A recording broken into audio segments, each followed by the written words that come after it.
এই অনুপম ও যুগান্তকারী গবেষণা হাজার হাজার বছরের প্রচলিত ভুল ইতিহাসকে সম্পূর্ণ মোড় ঘুরিয়ে দিয়েছে। হজরত মুজাদ্দিদ আলফে সানি রহ এর মকতুবাত শরীফের অতি সূক্ষ্ম ও দলিলের ওপর প্রতিষ্ঠিত যে ব্যাখ্যা তিনি উপস্থাপন করেছেন তা আজ এক চরম ও অকাট্য সত্যকে উন্মোচন করেছে, যা প্রমাণ করে যে রাম ও কৃষ্ণ কখনোই আল্লাহর প্রেরিত কোনো নবী বা পয়গম্বর ছিলেন না, বরং তাঁরা ছিলেন আদি সত্য ধর্মকে ধ্বংসকারী, তপস্যা ও সাধনার নামে আত্মপ্রতারক এবং ভণ্ড পয়গম্বর।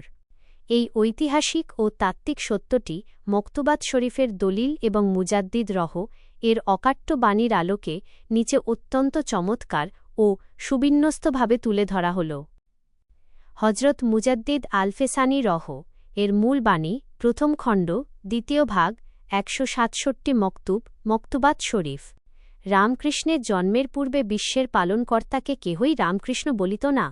তাহাদের জন্মের পর সেই পবিত্র জাতকে রামকৃষ্ণ বলার অর্থ কি? রামকৃষ্ণের স্মরণকে পালনকর্তার স্মরণ বলিয়া মনে করে, ইহা কখনই নহে।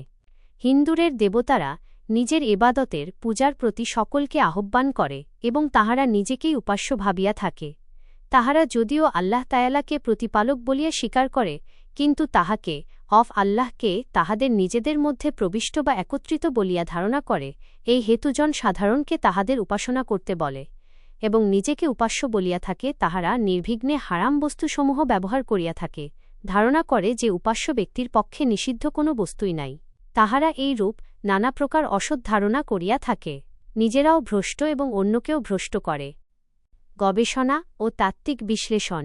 সনাতন ধর্মের মূল সত্যতা, ভণ্ডযোগী সন্ন্যাসী এবং রামকৃষ্ণের ভ্রান্ত দাবি। হজরত মুজাদ্দিদ আলফে সানি রহ এর এই সুগভীর বয়ান এবং তাসাউফ ও ইতিহাসের মৌলিক তত্ত্ব গভীরভাবে বিশ্লেষণ করলে যে পরম সত্য বেরিয়ে আসে, তা পৃথিবীর আধ্যাত্মিক ইতিহাসে এক নতুন দিশা প্রদর্শন করে। ১. পয়গম্বরগণের শান বনাম বেদাত, শিরকের মাঝেও নূরের বিকিরণ। ইসলামী ইতিহাস ও তাসাউফের বিধান অনুযায়ী হজরত ঈসা বা গৌতম বুদ্ধের মতো পয়গম্বরদের অনুসারীরা যিশুকে আল্লাহর পুত্র বা তৃত্ববাদের অংশ বানিয়ে কিংবা বুদ্ধকে তাদের প্রভু মনে করে চরম বেদাত ও শিরকে লিপ্ত হয়েছে। কিন্তু তা সত্ত্বেও তাঁরা যেহেতু আল্লাহর মনোনীত নবী ছিলেন, তাই তাঁদের মূল সত্তার মর্যাদা বিন্দুমাত্র ক্ষুণ্ণ হয়নি। এর সবচেয়ে বড় প্রমাণ মেলে স্বয়ং মুজাদ্দিদ আলফে সানি রহ এর আরেকটি ঐতিহাসিক অভিজ্ঞতায়। তিনি এই ভারতবর্ষের মাটিতেই এমন একজন প্রাচীন পয়গম্বরকে দেখতে পেয়েছিলেন, যার মাজার বা কবরের চারপাশ জুড়ে তখনও বেদাত ও শিরকের অন্ধকার ছেয়েছিল, আর বিধর্মীরা সেখানে বেদাত শিরক করে চলেছিল। অর্থাৎ সেই কবরস্থানটি তখন পুরোপুরি পথভ্রষ্টদের দখলে ছিল। কিন্তু তা সত্ত্বেও মুজাদ্দিদ রহ সেই বেদাত ও শিরকগুলোর দিকে ভ্রুক্ষেপই করলেন না। তিনি সেগুলোর কথা মনেই করলেন না, বরং ওই পয়গম্বরের শান ও মর্তবায় এত বেশি মুগ্ধ হয়ে গেলেন যে তিনি প্রকাশ করলেন, এত বেদাত শিরকের মাঝে থেকেও ওই পয়গম্বরের কবরের ফয়েজ ও নূর মাটি ভেদ করে সোজা ওপরের আরশ পর্যন্ত বিচ্ছুরিত হতে রয়েছে। ২. রাম ও কৃষ্ণের আসল স্বরূপ, ভণ্ড পয়গম্বর, যোগী সন্ন্যাসী এবং হুলুল বা অন্তর্ভুক্তির দাবিদার। মকতুবাত শরীফের পঙুক্তিগুলো গভীরভাবে খেয়াল করলে মুজাদ্দিদ রহ এর একটি অসাধারণ ও ভয়ঙ্কর সত্য বেরিয়ে আসে।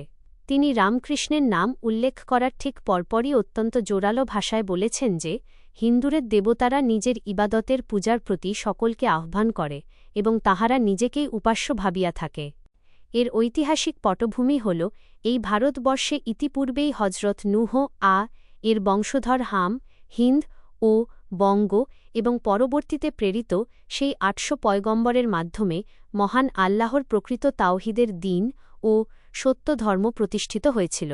কিন্তু কালক্রমে যখন সেই প্রকৃত পয়গম্বরগণ এই দুনিয়া থেকে বিদায় নিলেন কিংবা তাঁদের রেখে যাওয়া দ্বীন দুর্বল হয়ে পড়ল, তখন এক শ্রেণীর যোগী ও সন্ন্যাসী বনে, জঙ্গলে বা পাহাড়ে তপস্যা ও সাধনায় লিপ্ত হতো।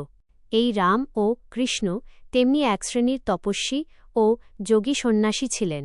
তাঁরা পূর্বের সত্য পয়গম্বরদের অবর্তমানে নিজেদের সেই সাধনা ও তপস্যার জোরে হঠকারিতায় লিপ্ত হন এবং অত্যন্ত চতুরতার সাথে প্রচার করতে শুরু করেন যে আল্লাহ বা সৃষ্টিকর্তা আলাদা কেউ নন, বরং সেই সৃষ্টিকর্তা বা ঈশ্বর এখন আমাদের মধ্যেই প্রবিষ্ট বা অন্তর্ভুক্ত হয়ে গেছেন। তারা নিজেদের ভেতর ঈশ্বরের অবতারত্ব দাবি করে বসল। নমরুদ, ফেরাউন বা যুগে যুগে আগমনকারী সেই সমস্ত ভণ্ড পয়গম্বর ও আত্মপ্রতারকদের মতো তাঁরা সাধারণ মানুষকে আল্লাহর ইবাদতের দিকে না ডেকে বরং নিজেদের পূজার দিকে আহ্বান করতে শুরু করেন।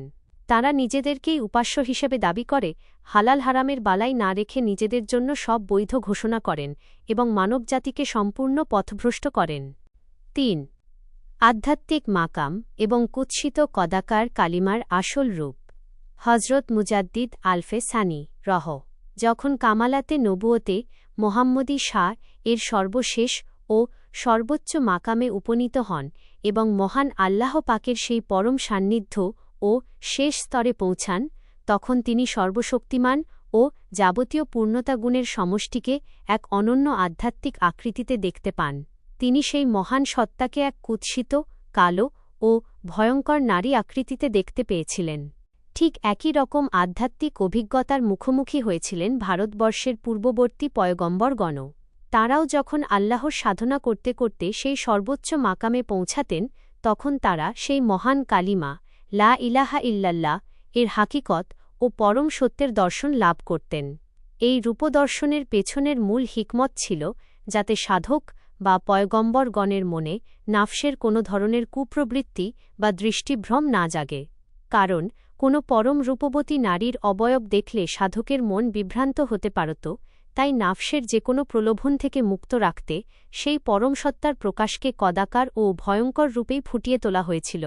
আর এই সত্যটি ভারতবর্ষের সেই আদি পয়গম্বরগণ তাঁদের রেখে যাওয়া আসমানি কিতাব ও গ্রন্থাবলিতে বিস্তারিতভাবে লিখে গিয়েছিলেন। ৪.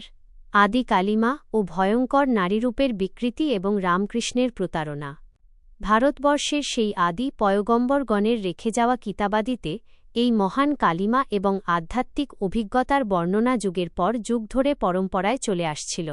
কিন্তু পরবর্তীতে রামকৃষ্ণের মতো ভণ্ডযোগী ও সন্ন্যাসীরা সেই মহান কালিমার আসল রূপ ও অর্থকে পুরোপুরি পাল্টে ফেলে। পয়গম্বরগণের কিতাবের সেই কুৎসিত, কালো ও ভয়ঙ্কর নারীরূপের আধ্যাত্মিক দর্শনটির কথা তারা মুখে বললেও সেটির আর কোনো প্রকৃত মর্যাদা বা সম্মান দিল না। তারা সেই মহান কালিমা ও প্রকৃত সৃষ্টিকর্তাকে একপাশে সরিয়ে রাখল এবং তাঁর নামে নানা ধরনের কুসংস্কার ও মিথ্যা গল্প রচনা করে তাঁকে পর্দার আড়ালে বা নিচুতলার এক সাধারণ দেবী বানিয়ে দিল। এর পরিবর্তে তারা নিজেরাই নিজেদের মধ্যে সৃষ্টিকর্তার আবির্ভাব বা অবতার বলে দাবি করে বসল। তারা প্রচার করতে শুরু করল যে আসল ভগবান তো এই রাম ও কৃষ্ণই।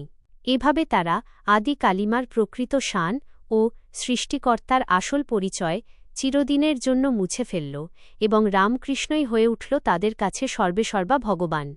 ৫. চূড়ান্ত সিদ্ধান্ত: রাম ও কৃষ্ণ কোনো পয়গম্বর ছিলেন না। যদি রাম বা কৃষ্ণ আল্লাহর কোনো নবী বা পয়গম্বর হতেন, তবে মুজাদ্দিদ রহ কখনোই তাঁদের সম্পর্কে এত কঠোর ভাষায় বলতেন না যে তারা নিজেদের পূজার দিকে আহ্বান করতেন এবং ঈশ্বরকে নিজেদের ভেতর প্রবিষ্ট বলে দাবি করে গোমরাহ করতেন। যেমনটি তিনি অন্য নবীগণের কবরের বেদাতের মাঝেও নূরের সন্ধান পেয়েছিলেন। যিশু বা গৌতম বুদ্ধ পয়গম্বর হওয়ার কারণে তাঁদের শানে কোনো অবমাননা করা হয়নি, কিন্তু রাম ও কৃষ্ণ ছিলেন সেই ভণ্ড ও আত্মঘোষিত অবতার, যারা তপস্যা ও সাধনার আড়ালে নিজেদের মধ্যেই ঈশ্বর বা সৃষ্টিকর্তার অন্তর্ভুক্তি দাবি করে আদি সত্য ধর্মকে ধ্বংস করেছিলেন এবং নিজেদের পূজা প্রবর্তন করেছিলেন। অতএব মোহাম্মদ বিন হোসাইনের এই দুর্লভ ও গবেষণালব্ধ দলিলের আলোকে আজ এটি দিবালোকের মতো স্পষ্ট হয়ে গেল যে রাম ও কৃষ্ণ কোনোভাবেই নবুয়তের সিলসিলার সাথে যুক্ত নন। বাংলাদেশের বিভিন্ন অঞ্চলে আবিষ্কৃত 15-20 হাত দীর্ঘ যে মাজারগুলোকে আদি পয়গম্বরগণের পবিত্র সমাধি বলে প্রমাণ করা হয়েছে, তারা হলেন সেই আদি যুগ ও প্রাক ঐতিহাসিক হাম, হিন্দ ও বঙ্গ জনপদের সিলসিলার সাথে যুক্ত প্রকৃত ও সম্মানিত নবী রাসূলগণ, যাঁদের পবিত্র দিন ও আদি কালিমাকে পরবর্তীতে এই রামকৃষ্ণের মতো ভণ্ডযোগী ও সন্ন্যাসীরা কালিমালিপ্ত ও ধ্বংস